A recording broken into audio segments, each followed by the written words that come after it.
pedimos ao Senhor que já use o teu filho como canal do teu fluir nessa noite, Senhor, para ouvirmos não aquilo que a gente quer ouvir, mas aquilo que o Senhor quer falar conosco. Ah, Deus, tornamos, ó Deus, o nosso coração terra fértil para a tua palavra cair, Senhor, como uma boa semente, e que possamos dar frutos e frutos que permaneçam em nome de Jesus. Amém. Glória a Deus, boa noite, amada igreja, Pai do Senhor Jesus. Esfriou, o povo some? Já veste mais, né? Quantos gostam de frio igual eu? Friozinho é bom, né? Só não vai na chuva. A chuva atrapalha a gente um pouquinho. Mais uma vez, queremos dar os parabéns a todas as mamães. Fiquem de pé, por favor. Vocês, mulheres guerreiras, valentes do Senhor. Eita, bora, gente. Comeu muito hoje, está pesado? Vamos aplaudir o Senhor e aplaudir essas mamães também. Parabéns. Parabéns para vocês. Nossa admiração, nosso respeito. Em nome de Jesus, viu? Essa nobre tarefa que Deus concedeu a todos vocês. Amanhã não serve para não prestar. Quero orar com vocês, amém? Senhor, em nome de Jesus, nós oramos por cada mãe aqui presente. Outras que não podem estar aqui, estão representadas por maridos, filhos. Deus, em nome de Jesus, essa dádiva do céu que é ser mãe, poder trazer ao mundo, pela tua graça, uma vida. E não somente isso, mas ser instrumento de Deus para abençoar, para influenciar, Senhor.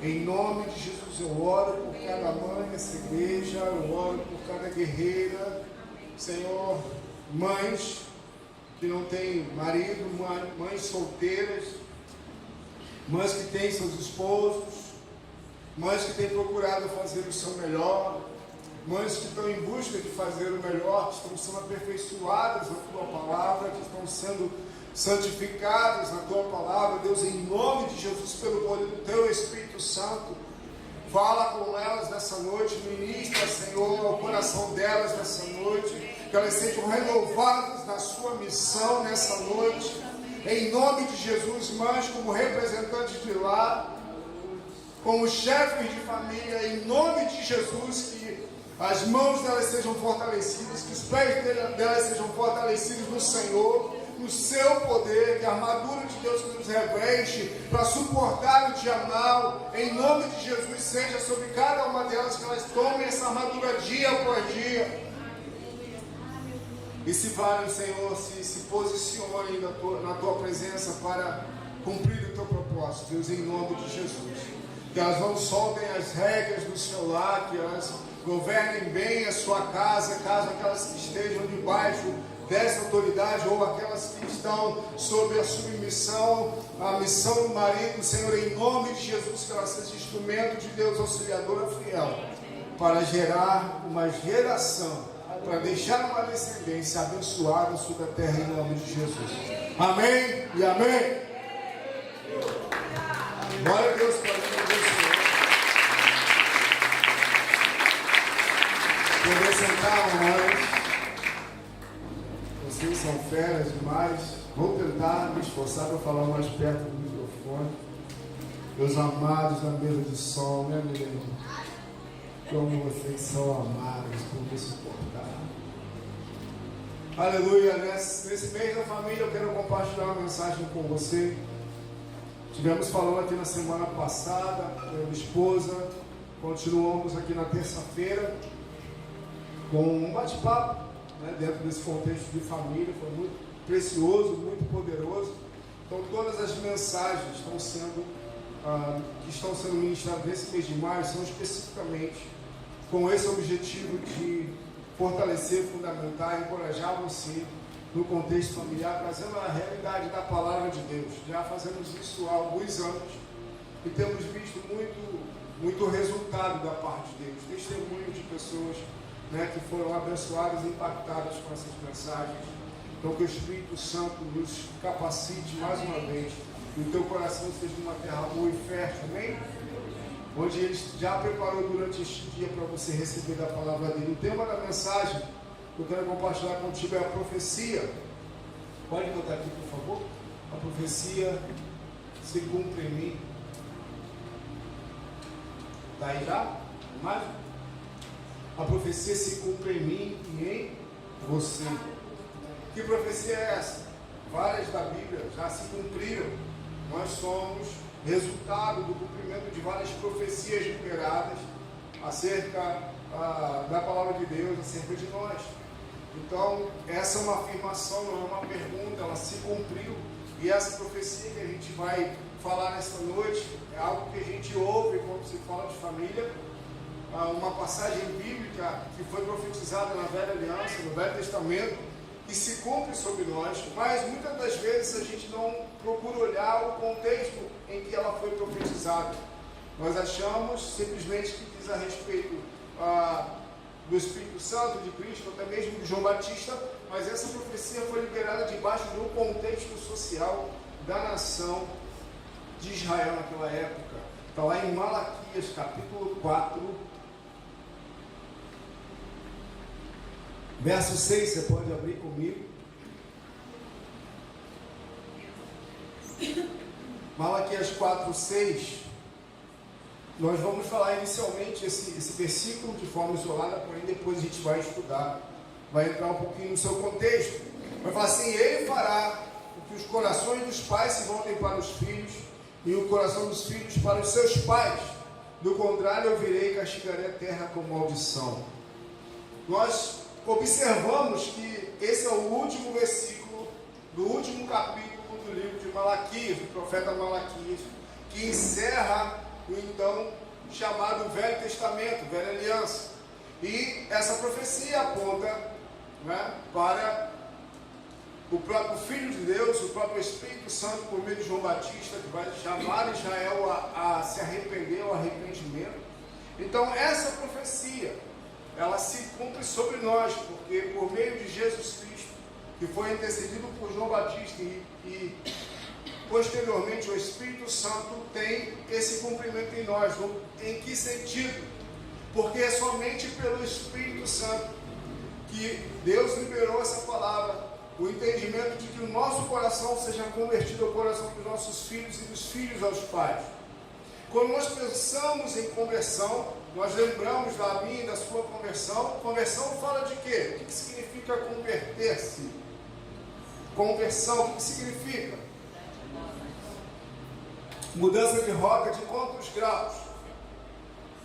90, 180, 270, 360? 360? 180 graus, ou seja, eu estou indo em uma direção. Tem um movimento, né, militar que chama conversão ao centro, então você converge pelo centro e toma uma direção de 180 graus, ou seja, eu estou indo em uma direção. É isso que o profeta está falando, o Espírito Santo está falando por meio do profeta. O coração dos pais que estão indo em uma direção, eles se voltarão para onde? O coração dos filhos. E os filhos que estão indo em uma direção se converterão ao coração dos pais, ou seja, haverá uma mudança de rota. E o profeta vai falar algo interessante. Essa profecia vai terminar com uma palavra de juízo. Olha que interessante. Pesado, pastor. Poxa, dia das mães. Do contrário, ou seja, se isso não acontecer, eu virei e castigarei a terra com maldição. Olha que interessante. Deus está falando que a terra pode ser amaldiçoada, né? A terra pode ser amaldiçoada, entenda você, uma sociedade pode ser amaldiçoada se o coração dos pais não se converter aos filhos, nem dos filhos aos pais. Ou seja, Deus falou que isso iria acontecer, porém nós entendemos e porque temos o conhecimento bíblico, sabemos que isso não será na sua plenitude. Amém ou não? Porque nem todos os corações dos pais se converteram depois dessa profecia aos seus filhos, e nem todos aos seus pais. Então a gente sabe que essa profecia, ou seja, o desejo de Deus liberado é esse. Mas nós sabemos que o homem também vai ter a sua liberdade de escolha, os pais dos seus filhos vão ter sua liberdade de escolha. Isso não vai se tornar uma realidade em muitos lugares. acabaram sofrendo, ou famílias sofreram maldição por conta dessa realidade. Porém, nós vamos ver qual o contexto que essa profecia ela é liberada, qual o contexto social. Isso é muito importante para a gente entender o que Deus está falando. Não adianta a gente pegar um versículo isolado e liberá-lo sem entender o porquê que Deus liberou isso. Malaquias pode se tratar de uma pessoa com esse nome, porém o significado dele é meu mensageiro. Pode ser uma pessoa ou um profeta da época que era mensageiro de Deus. Ele foi, essa pessoa que escreveu esse livro foi contemporâneo de duas pessoas muito famosas na Bíblia, Esdras e Neemias. Ele viveu, essas profecias foram liberadas nesse contexto social. E qual era o contexto social de Esdras e Neemias? Você tem a oportunidade e deve fazer isso, vai estudar, vai procurar no Google, vai ler a Bíblia. Tem 2 livros na Velha Aliança chamados Esdras e Neemias. Quem foram esses homens? Esses homens foram responsáveis por uma das maiores restaurações que o povo de Israel sofreu positivamente. Esdras e Neemias eram 2 homens, eu não vou entrar em detalhes da vida deles, mas que foram usados por Deus para restaurar o templo destruído, o templo de Salomão que foi destruído por Nabucodonosor, então o rei da Babilônia. Esses homens foram homens que foram usados por Deus para restaurar o templo, restaurar o altar do templo, restaurar o culto na nação de Israel, o cultuar, o ofertar, toda a realidade religiosa da nação de Israel. Esses 2 homens foram usados para restaurar. E o interessante, querido, você precisa ler isso, porque para nós entendermos a Bíblia, a gente tem que conhecê-la de forma plena, ainda que não nos seus detalhes, mas a sua visão plena. Esses homens, eles são usados por Deus nesse período que a gente chama de pós-exílio na Babilônia, por 70 anos. Esses homens são usados por Deus para restaurar tudo isso. Porém, se você for ler, você vai observar que essas pessoas, esse povo que a gente chama judeu, que passa a ser chamado só judeus depois do exílio, eles voltam de lá, voltam da Babilônia, já sob o governo do imperador persa, Ciro, depois Dário, e aí eles vão restaurar a sua nação. Neemias é usado para reconstruir as muralhas de Jerusalém, que foram derrubadas. Esdras foi usado para restaurar o altar e o culto. E essa nação está vivendo um grande novo de Deus. Aquela passagem profética que fala que a glória da segunda casa será maior do que a primeira. Está nesse contexto, ou seja, a glória do segundo templo será maior do que o primeiro. Há alguns que entendem que a glória da segunda casa, que remete à igreja, que nós somos o templo do Senhor, amém? Nós somos o templo do Espírito Santo. A presença de Deus não habita mais em prédio feito por mãos humanas, mas aqueles que nasceram da carne, nasceram do Espírito e do sangue, amém? Amém. Então nós vemos essa realidade se cumprindo, esse momento tão lindo, essa nação sendo restaurada. Só o que acontece nesse momento de restauração, de avivamento, onde eles começam a ler a lei de Deus e se arrepender e chorar? A Bíblia vai falar, querido, que eles vão para o meio da praça da nação de Israel, no meio de chuva. Eles se colocam de pé e ficam por horas e horas e horas se arrependendo, os levitas lendo a lei. É um mover tão grande de Deus. Porém, a Bíblia relata no final do livro de Neemias que ele precisa voltar, porque ele era copeiro do rei. Ele precisa voltar e depois então ele retorna a Jerusalém. E quando ele retorna, algumas coisas estão diferentes de quando ele deixou. O povo de Deus começou a fazer tudo de novo, o que o fez ir para o cativeiro. O povo de Deus começou a se relacionar com mulheres de outras nações, que Deus havia falado: ei, vocês não vão se misturar, vocês vão precisar permanecer santos e separados. O povo de Deus, os maridos começaram a divorciar de suas esposas.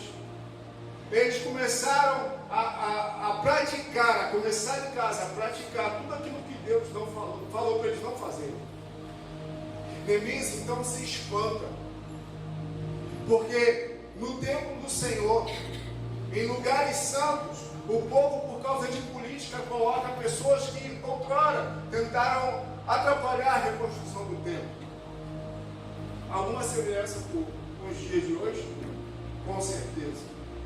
Então nós vemos que Israel está se misturando novamente, está fazendo coisas que Deus reprova novamente. Então é nesse contexto social, depois de um grande avivamento, de um grande derramar, de uma grande restauração, onde Deus usa um rei pagão chamado Ciro e fala para o povo voltar e reconstruir a sua cidade, a sua nação. Depois de um momento glorioso, o povo está fazendo tudo de novo. É nesse contexto que esse profeta libera essa palavra. Porém, ele libera essa palavra sabendo que um dia alguém viria no poder de Elias. Essa pessoa é João Batista. Ele seria impelido pelo Espírito Santo para preparar o caminho do Senhor. E logo depois vem Jesus, no poder do Espírito Santo, para trazer o Evangelho, a verdadeira e definitiva aliança de Deus com a humanidade. Consequentemente, após a sua ressurreição, vem o Espírito Santo derramado sobre nós. Ezequiel 36 vai falar que ele colocaria, tiraria o coração de pedra e nos daria um coração de carne. Tiraria o espírito velho e colocaria um espírito novo. Deus ia fazer uma obra que é somente pelo Espírito se cumprir, porque o povo de Deus, a nação de Israel, que era escolhido como videira para abençoar as nações da terra, não conseguia em si mesmo cumprir esse propósito, mas pelo Espírito, e esse Espírito que levou esse homem a profetizar. É possível nós vivermos essa realidade.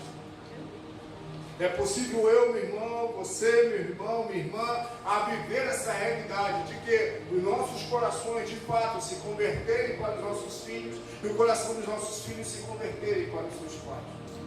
Então, essa profecia, essa palavra liberada se cumpre em mim, se cumpre em você.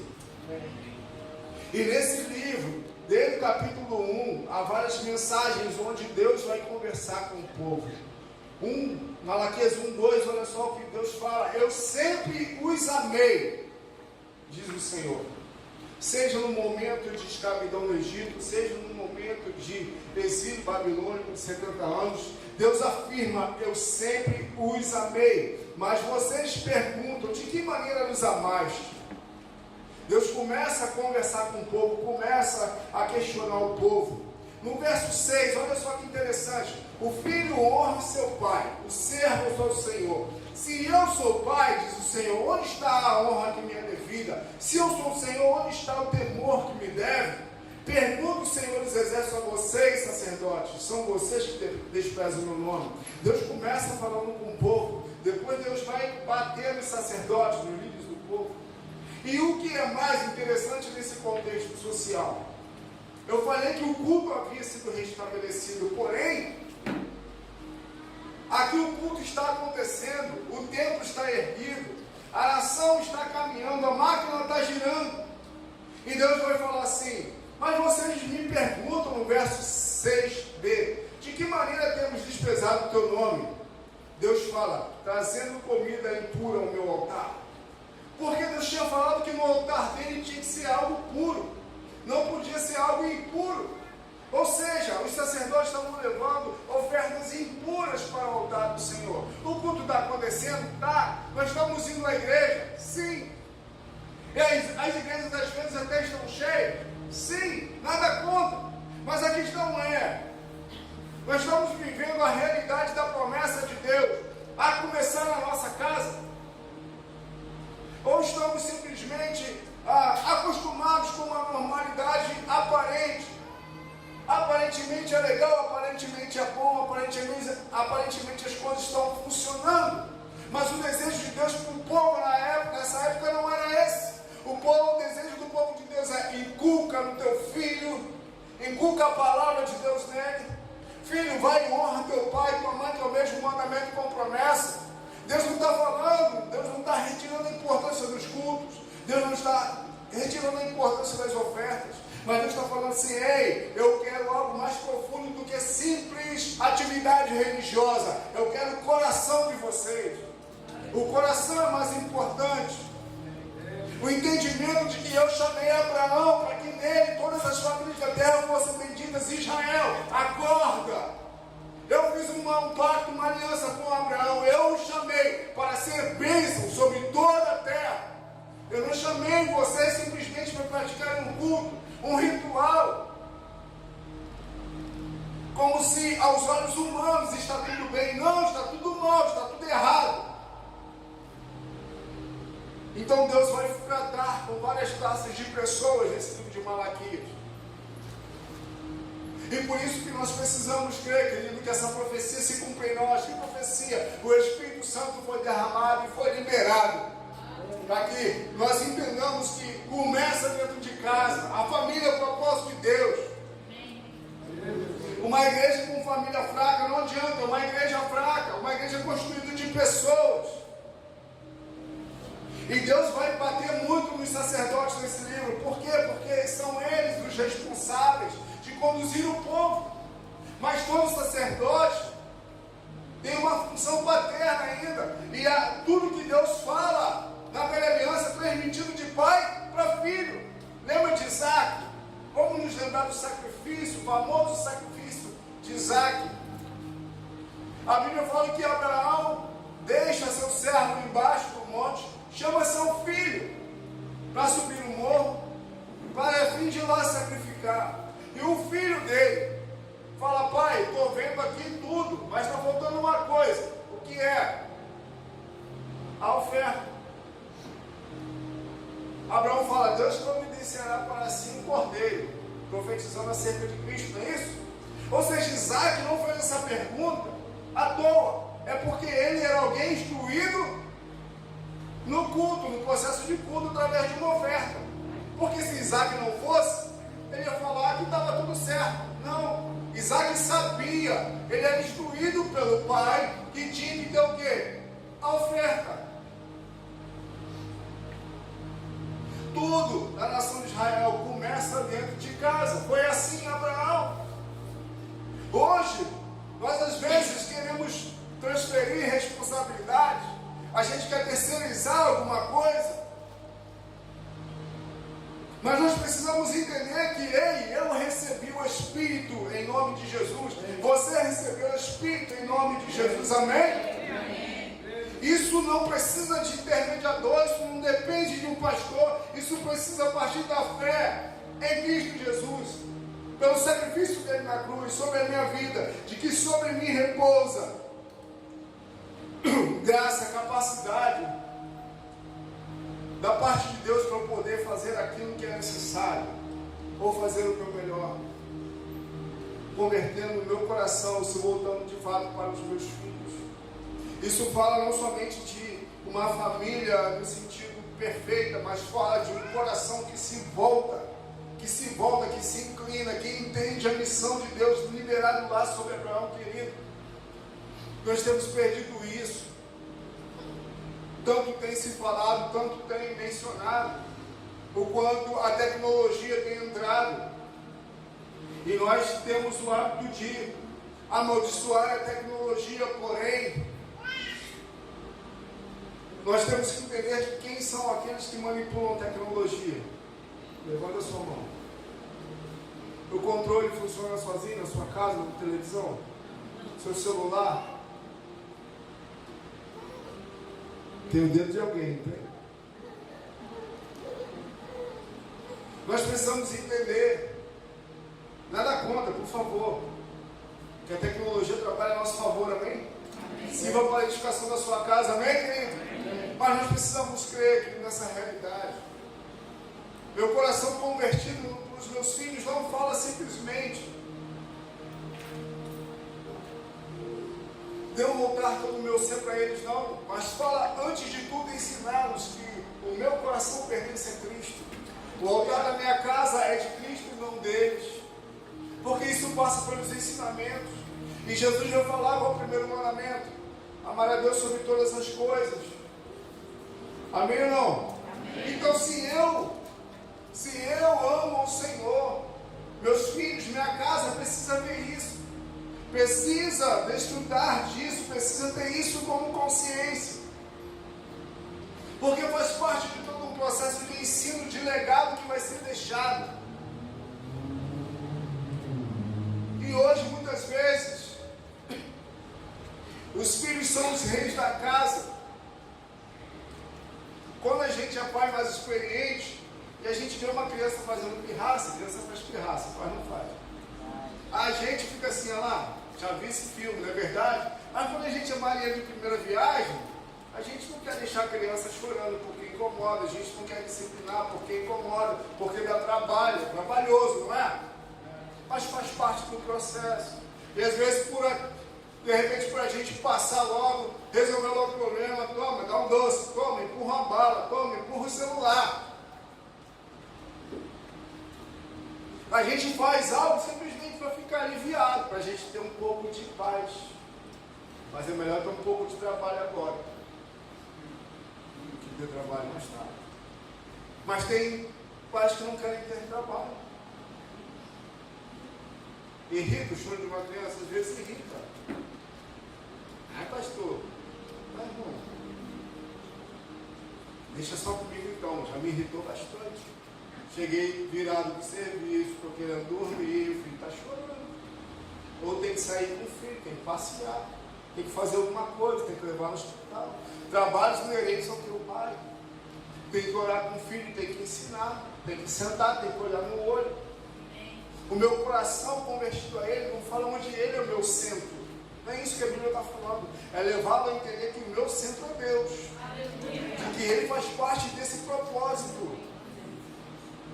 De que a minha casa, eu estou imbuído dessa missão. E essa é a missão mais importante da minha vida. Muitos querem transferir e falar, não, eu trabalho para dar melhores condições aos meus filhos. Deixa eu falar, em nome de Jesus. Isso é mentira do diabo. O que nossos filhos, o que as famílias precisam. Não se trata de somente recurso financeiro. Porque tem gente que tem recurso financeiro e está afundado na lama do pecado, está indo para o inferno. Não é saciado. Mas o que vai saciar o coração dos nossos filhos de fato, que ele entenda isso, é a presença do Espírito Santo dentro do coração deles. Essa deve ser a nossa maior meta. Porque ter condição, ter recurso é bênção, desde que eles trabalhem para a gente. Agora, se a gente passa a ser escravo deles, aí está tudo errado. Se o coração dos nossos filhos se entorpece, se vislumbra com um pouco de dinheiro, de fama, de alguma outra coisa, alguma coisa não está no lugar. E eu falo isso porque não somente para o pai, o homem, em uma família onde há pai, mãe, filhos, não, mas hoje, como algumas irmãs aqui são pães, né, que falam, é pai e mãe ao mesmo tempo, são tutores, são tios, avós que cuidam de alguém, que cuidam, são responsáveis por alguém. Nós precisamos entender isso, o nosso coração precisa estar convertido a eles. Mas não é uma conversão onde eles são o centro, não, Jesus é o centro. E a mesma coisa nós, filhos. Porque talvez você está aqui, você seja um filho que os pais não são cristãos. Você foi o primeiro a ser alcançado na sua casa. Você veio de um lar completamente disfuncional. Onde Deus encontrou no seu coração um coração com quem Ele pode contar para alcançar os seus pais. Então esteja você com o teu coração, como essa profecia se cumpre, que o teu coração se converta aos seus pais. Nem tudo você vai poder fazer, não assuma a responsabilidade que não é sua. Mas no que depender de você, faça o seu melhor para que os seus pais conheçam a Cristo e que você tenha um excelente testemunho diante deles. Ainda que você ouça coisas que são completamente difíceis, terríveis de se ouvir.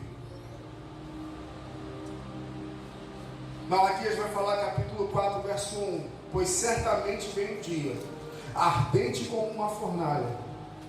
Todos os arrogantes e todos os malfeitores serão como a palha. E aquele dia que está chegando atirará fogo neles, diz o Senhor dos Exércitos. não sobrará raiz ou galho algum, mas para vocês que reverenciam o meu nome, o sol da justiça se levantará, trazendo cura em suas asas, e vocês sairão e saltarão como bezerros soltos no curral. Olha só que delícia. Mas vocês que reverenciam o meu nome, o sol da justiça. Quem é o sol da justiça? Ele. Porque existe um nome. Existe um nome. Não no muro, numa fachada. Existe um nome gravado no teu coração. E ele não pode ser removido, ninguém pode tirar. O altar de Deus não é mais um altar construído por algum tecido, mas é um altar estabelecido no sangue do Cordeiro. O altar é o nosso coração, onde ele se assenta, onde ele governa, apesar das nossas debilidades, apesar das nossas fragilidades. E é tão lindo ver esse cumprimento na vida de Israel como nação, e depois alcança as nossas vidas. Nós vamos ver um homem segundo Reis 20, chamado rei Ezequias, um rei muito famoso de Israel. A Bíblia vai falar que Deus chega para ele através do profeta Isaías e fala o seguinte: põe em ordem a tua casa. Já ouviu essa passagem na Bíblia? Procura depois, leia em casa, segundo Reis capítulo 20. E a Bíblia vai falar de que ele não pôs a casa dele em ordem. Se Deus chega para nós, se Deus chega para você, para mim, se Deus chega para um rei e fala: põe a tua casa em ordem, é porque a casa está em... É claro, Deus não iria trazer uma palavra à toa. Deus traz uma palavra de esperança.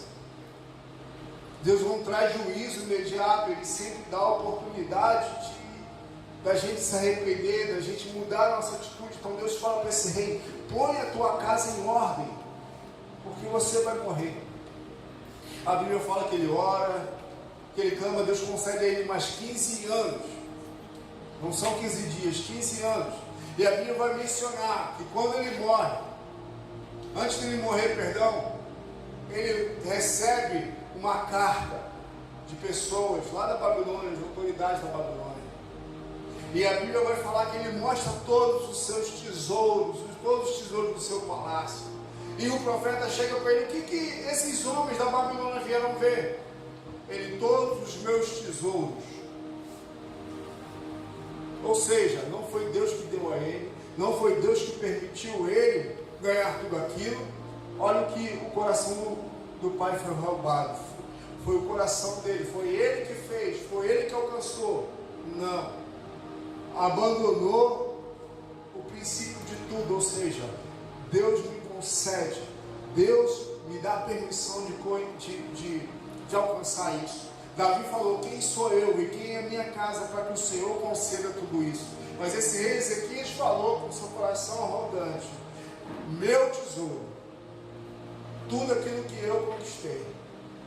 O filho dele, chamado Manassés, vem depois dele. E tudo que Ezequias destruiu, a idolatria, destruiu os altares de Baal, o filho dele vem reconstruindo tudo. O filho dele chega ao ponto de sacrificar seus próprios filhos ao Deus Moloque. Ou seja, tudo aquilo que um homem construiu foi derrubado pela sua arrogância timidez. Ele não pôs a sua casa em ordem. E por conta dessas atitudes, Isaías vai falar: tudo que tem aqui que é seu, um dia será levado para a Babilônia. Ou seja, tudo aquilo que aquele rei conquistou se foi. Por conta de quê? Porque ele não deixou a sua casa em ordem. Seu filho fez tudo que era contrário. E essas atitudes levaram todo o povo para a Babilônia. E quando esse povo retorna, então, nós estamos vendo nesse contexto que esse povo volta a essas práticas. Então o profeta tem que liberar essa palavra. Ei, Israel, se lembra de uma coisa. Ainda que reis possam fazer obras, ainda que políticos possam ser usados por mim, como Ciro foi, queridos, Deus deu o nome de Ciro para o profeta Isaías antes mesmo dele nascer. Poucas pessoas na Bíblia Deus cita que não nasceram ainda, mas vão nascer e vão ser instrumentos dele. Ciro foi um rei pagão que Deus falou: vou levantar Ciro para libertar o meu povo. O povo de Deus é arrancado de lá, é liberado de lá, assim, de graça. Pode voltar para a sua terra, por um rei pagão. E mesmo assim o povo se corrompe. Então Deus quer falar: ei, igreja brasileira, não se apoiem em pessoas. Nada contra pessoas, autoridades, que são delegadas por Deus para abençoar o povo. Põe isso na tua cabeça. A autoridade política pública foi feita e ela é obrigada a abençoar o povo. Não estão fazendo favor. A igreja brasileira precisa parar de acreditar em homens e achar que os homens vão resolver seus problemas. Nós precisamos entender que começa dentro de casa. O maior problema é a ausência de Deus nas famílias. Ah, pastor, quer dizer que o poder público não pode fazer nada? Negativo. Tem que fazer e fazer mesmo. E glória a Deus por aqueles que Deus tem levantado nessa nação para fazer. Porém, nós não podemos estabelecer isso como regra da nossa casa. Porque o altar da nossa casa não pode ser do político, tem que ser do Senhor. No coração dos nossos filhos vão ter que estar uma expectativa. Nada contra, tá bom? Nada contra.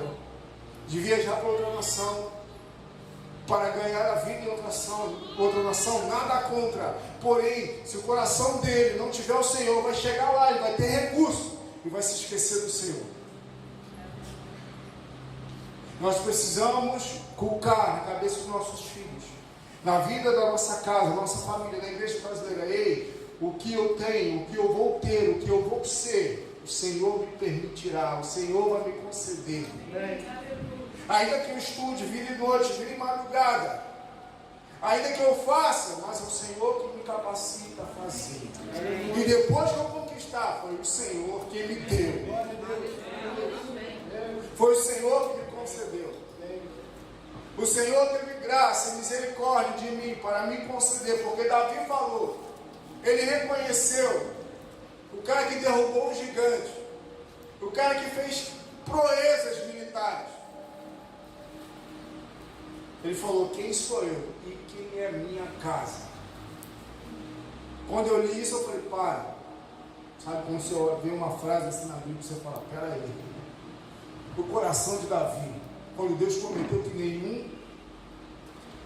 que sempre haveria um descendente dele no trono, e Jesus é o descendente de Davi. Davi falou: quem sou eu e quem é minha casa, para que o Senhor sempre conceda um para estar no trono. Davi, diante daquela graça de Deus, Davi não falou: ei, eu fui o cara, eu fiz isso, eu fiz acontecer, eu matei um gigante, eu cortei a cabeça dele, meus valentes matavam 800 pessoas. Não, Davi falou: quem sou eu? Quem somos nós, querido? Quem é a nossa casa? O Senhor conceder graça. Vai tudo bem? Nossa família está triunfando? Ei, a Bíblia vai falar: o que teu braço faz, o outro não fique sabendo. Aquele que está em pé, cuide para que não caia. Porque às vezes a gente tem mania de apontar. Quando a família do irmão, quando a família do fulano, quando a família do famoso está dando errado, a gente senta um porrete. A igreja é cruel com seus irmãos. Nós temos que parar de ser cruéis com as pessoas. Se não fosse a misericórdia do Senhor ter nos alcançado, se não é a misericórdia do Senhor nos guardando, não entrar e não sair, o que seria de nós? Temos que parar de ser cruéis, de sentar o porrete naqueles que estão passando por luta. Temos que ser mais misericordiosos.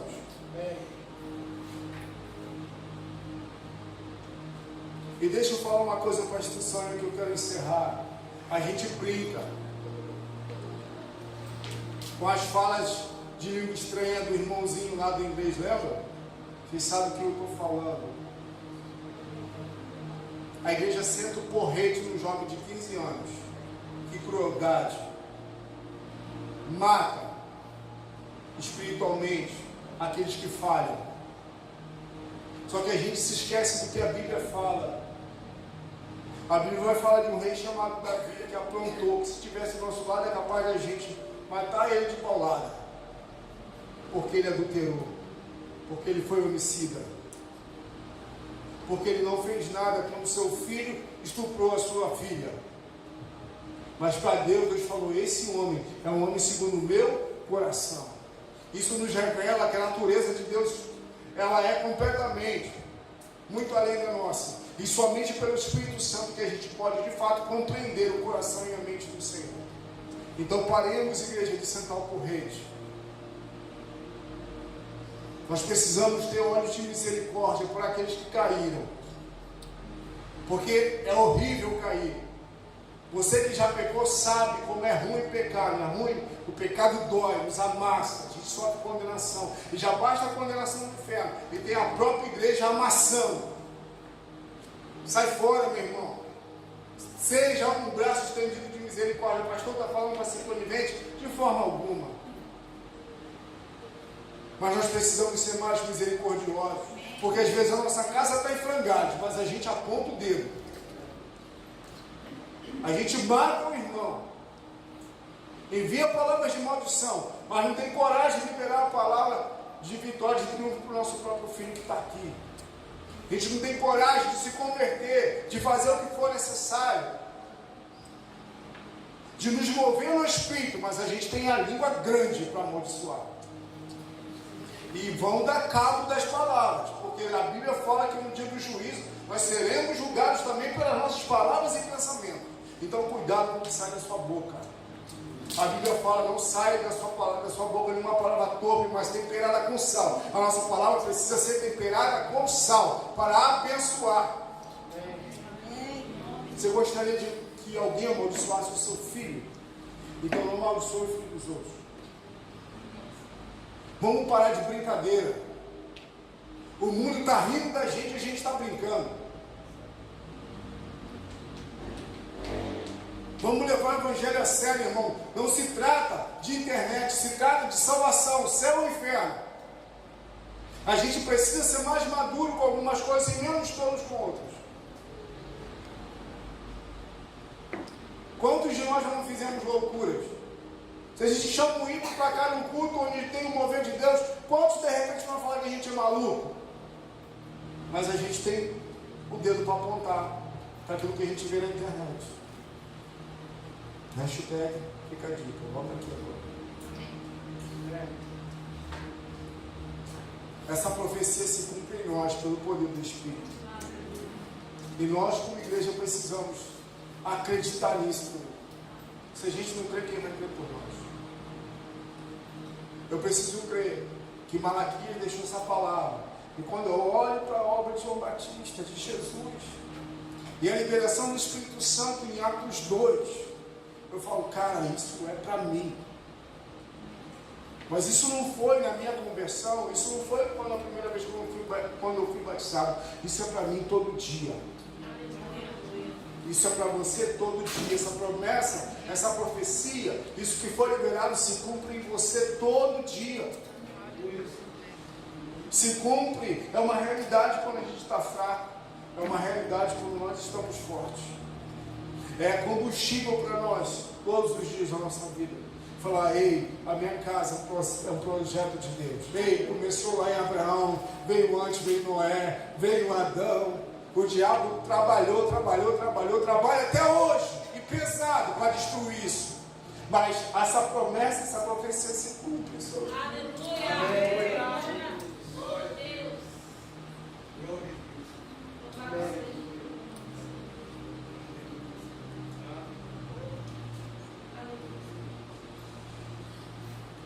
E eu preciso tomar posse dessa verdade. Por quê? Porque os dias são maus.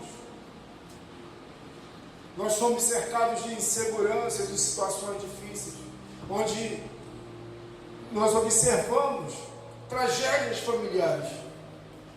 E com certeza, se nós formos perguntar àqueles que estão vivendo essa tragédia, eles não queriam estar passando por aquilo.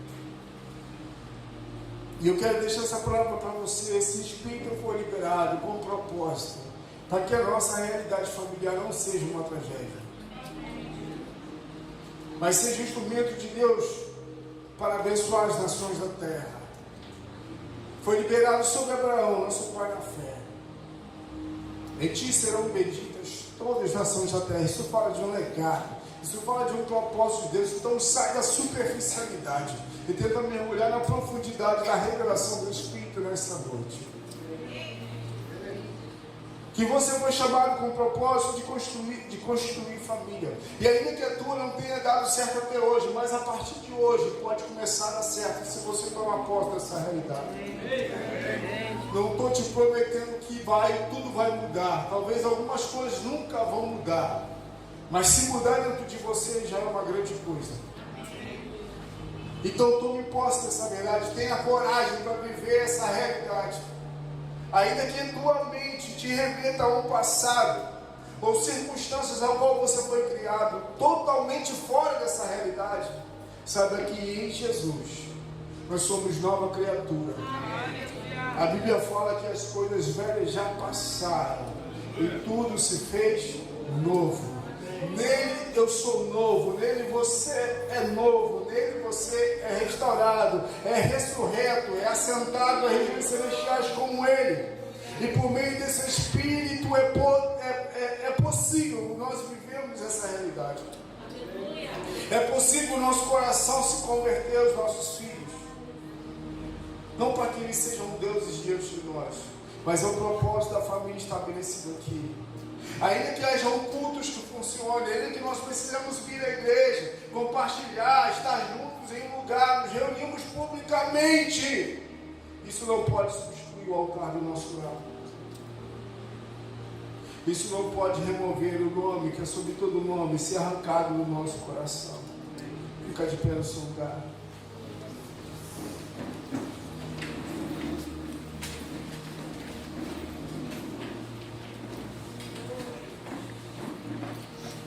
Feche teus olhos.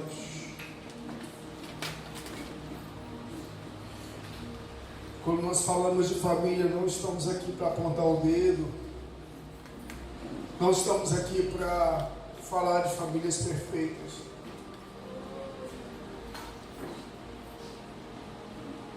Porque eu conheço um pouco a história de alguns irmãos e irmãs. Eu sei das suas lutas e conflitos dentro de casa. E de forma alguma eu quero julgar as ações e reações. E nem falar que nem casa é o céu, no sentido de que é perfeito, dá tudo certo. De forma alguma, eu sou falível, a minha esposa assim não é, meus filhos também são.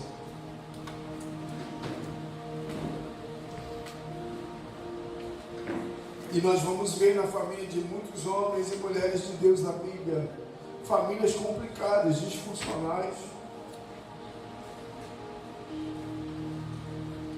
atitudes que mudaram história e cursos de pessoas. Abraão, Jacó, meu Deus, a família de Jacó tão complicada, a família de Davi, tanto problema, tanta situação.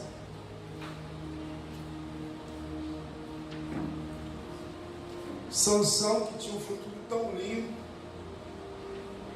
Meu Deus, o juiz de Israel morreu precocemente por causa do seu pecado, porque seu coração se desvirtuou do propósito pelo qual ele havia nascido.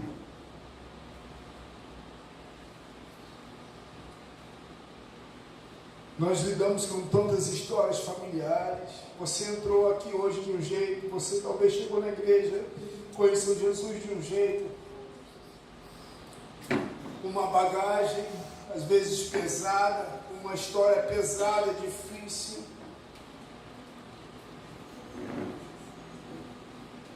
Mas saiba que Jesus morreu por nós, essa é a verdade, Ele morreu, Ele liberou o Espírito Santo sobre nós para que essa promessa se cumprisse. E se o passado a gente não pode mudar, e não tem mesmo como mudar, o minuto que passou não vai voltar. Nós precisamos aprender a lidar com o presente e ter esperança de um futuro. Sabe, nesse mês, muito mais do que pregar ações, sementes, atitudes que você pode fazer na sua casa, que eu posso fazer na minha. O Espírito Santo tem nos impelido a falar: ei, algumas coisas não deram certo até hoje na nossa caminhada. Não queremos passar uma imagem de família perfeita. Não queremos falar o que nós fizemos, e os nossos filhos, e a nossa vida, o nosso casamento. Ainda que tudo isso tenha sido uma realidade, mas nada disso foi feito pela capacidade humana, nada disso foi feito por sabedoria humana. Tudo isso foi feito, tem sido realizado pela graça do Senhor e pela fé nessa promessa de que o Espírito Santo é sobre nós e tem poder para transformar o nosso interior, tem poder para transformar a nossa mente, tem poder para nos arrancar do cativeiro da corrupção, nos levar para uma realidade de santidade e separação.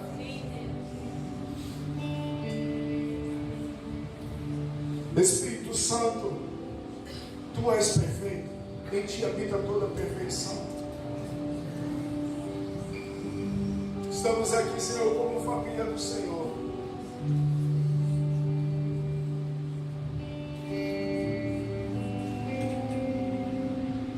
Muito mais do que questões, às vezes, superficiais, necessidades diversas, mas que a Tua palavra afirma que tudo isso é acréscimo. Nos preocupamos com o vestir, com o comer, porém o Senhor trata tudo isso como acréscimo de um coração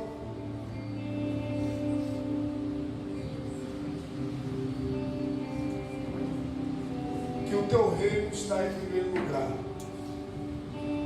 A Tua palavra afirma que o Senhor acrescenta tudo isso àqueles que buscam o Teu reino em primeiro lugar.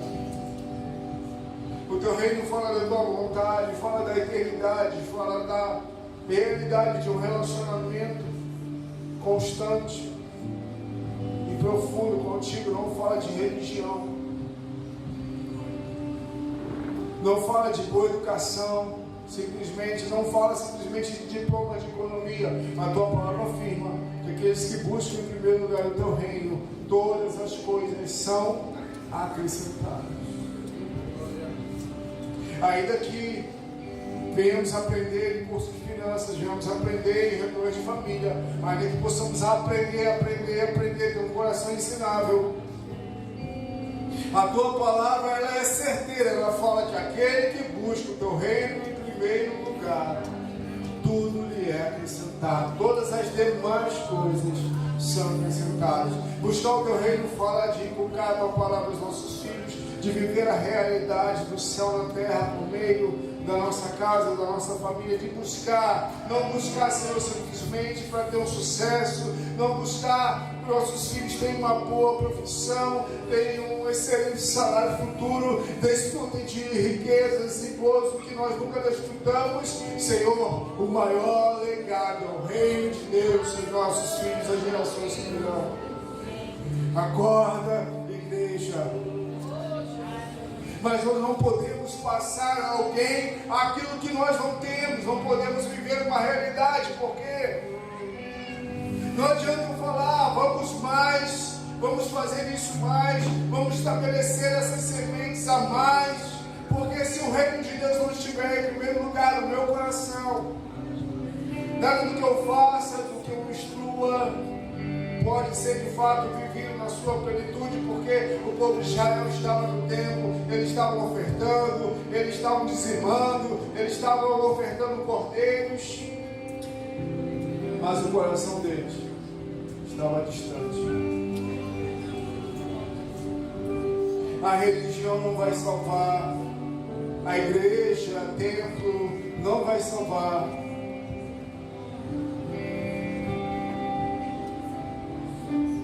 Mas só Jesus, só em Jesus há de fato a salvação, a redenção, o legado perpétuo.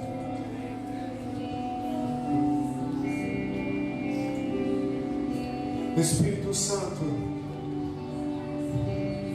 sim, junto com os meus irmãos, sim, careço de tua graça, careço do teu favor, careço do teu poder que opera em mim, para crer nessas verdades, Senhor, para crer e viver essas realidades, Senhor. Seja o Senhor nos momentos de intensa comunhão, oração, jejum, como estamos fazendo, seja renunciando a nossa carne, a nossa alma, afligindo-a, Senhor, dia por dia, mas até mesmo nos momentos de lazer nós podemos viver a realidade do Teu reino e deixar um legado perpétuo, Senhor, por gerações. A Tua palavra fala que Abraão creu. Ele creu contra a esperança e se tornou pai da fé.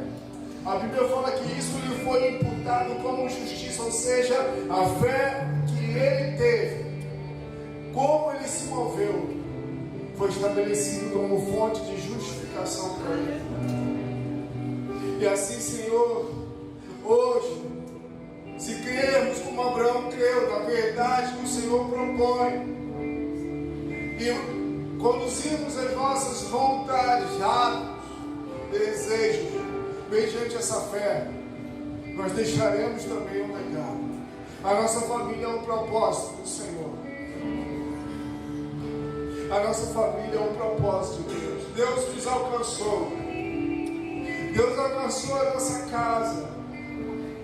Deus alcançou a sua casa.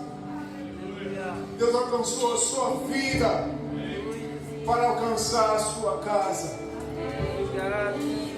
A sua casa, não aquilo que os homens olham por fora, mas aquilo que está dentro de você. Aquilo que é vivido na sua intimidade. Tem o poder de transformar, de inspirar, de encorajar pessoas. De abençoar pessoas. E você foi chamado para ser bênção.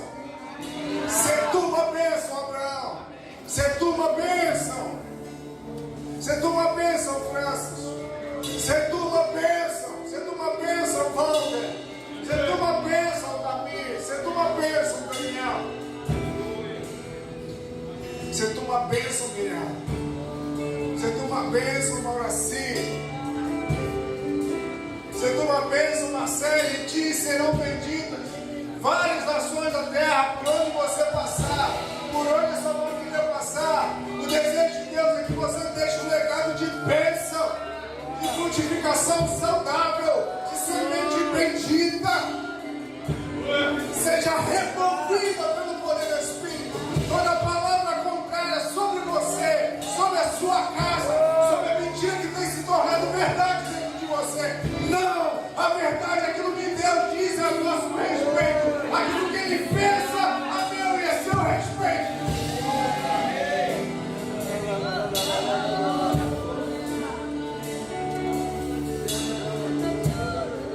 Nós declaramos uma metanoia, uma mudança de mentalidade. Pelo poder do Espírito Santo, arrancando uma mentalidade de escravidão, de cativeiro. Deus conseguiu arrancar o povo do Egito, mas não conseguiu arrancar o Egito de dentro do povo. Toda a mentalidade de escravidão, de exílio, de cativeiro, seja arrancado de você pelo poder do Espírito. Que venha sobre nós a mentalidade do reino, a vida do reino, a mentalidade do céu. Porque não fomos chamados para o cativeiro, nem para a escravidão. Fomos chamados para a liberdade de Cristo. Sermos servos dele, filhos e amigos dele, pelo poder do Espírito Santo. Você pode se juntar com a pessoa ao seu lado nessa hora.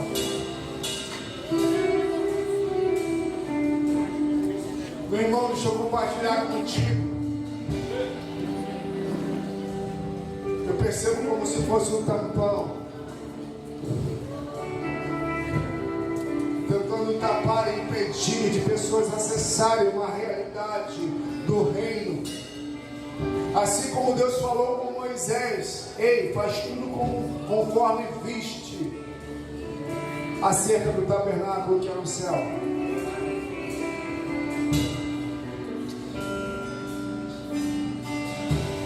Teus fracassos, nossos fracassos não podem determinar o nosso futuro.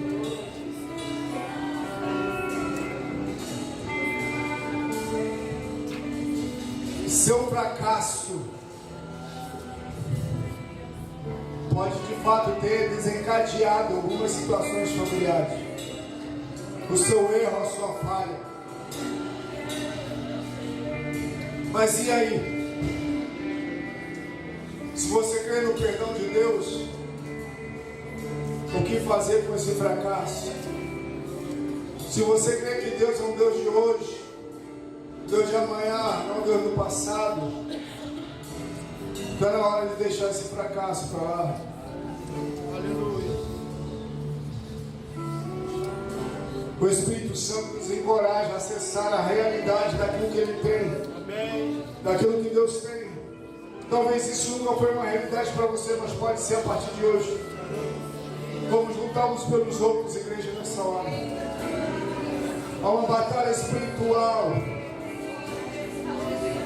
Há um impedimento no reino do Espírito, onde espíritos tentam travar a mente de pessoas, onde almas foram marcadas a tal ponto de estarem presas à culpa, ao julgamento, ao juízo, à condenação. Mas a Bíblia fala: onde abundou o pecado na tua casa, abundou o pecado na tua vida, abundou o erro, superabundou a graça, superabundou a graça, superabundante graça. Vista você nessa noite, vista sua casa nessa noite, vista você pai, você mãe, você filho, você irmão.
Eu sou o alvo dessa profecia, você, nós somos alvos dessa profecia. Em nome de Jesus.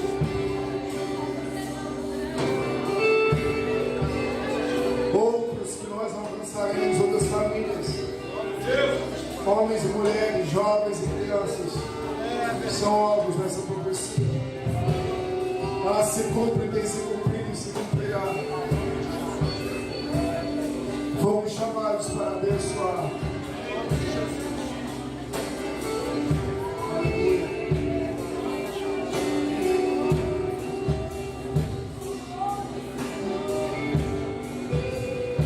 Ah, Deus. Espírito Santo, nós te louvamos. Porque o Senhor jamais desiste de nós.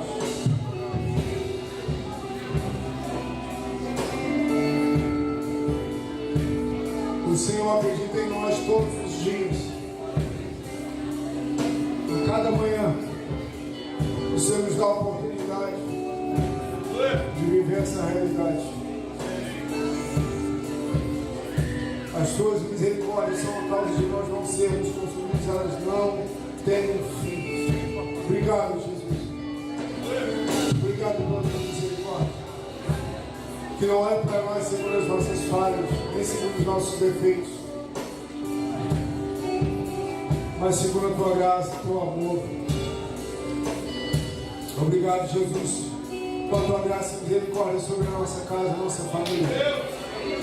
Se ainda há vida, a tua palavra afirma que há esperança. Por isso, meu irmão, minha irmã, debaixo dessa palavra, lute. Que o Espírito Santo renove as tuas forças em nome de Jesus. Para continuar a tua peleja dia após dia, manhã após manhã, seja qual for o resultado que está ao seu lado, em nome de Jesus. Quero chamar aqui o pastor Odisseia.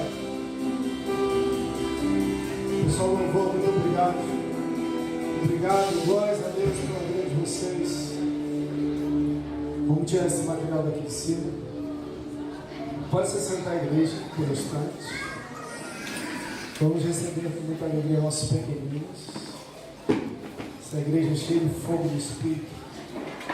Igreja de crianças.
Só pra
que subissem, por favor, para participar da foto.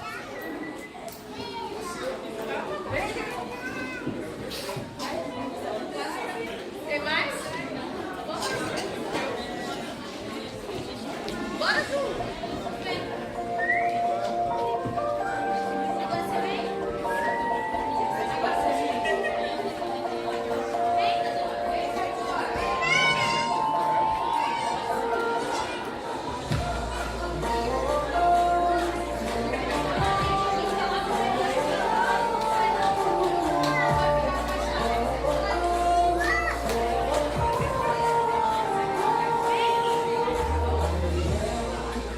Senhor, sempre será elogiada.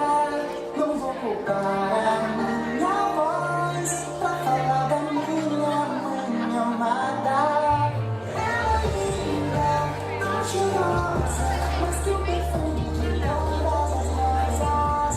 Ela é linda, o nosso lar, todos os dias o que eu quero é te amar.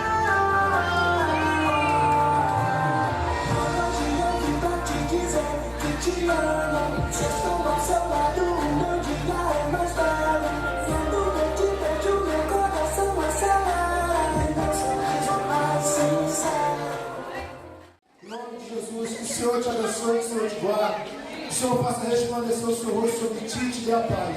E que a doce consolação do Senhor, do Espírito Santo, esteja sobre a sua vida, sobre a sua casa, em nome de Jesus. Deus te abençoe, vai em paz.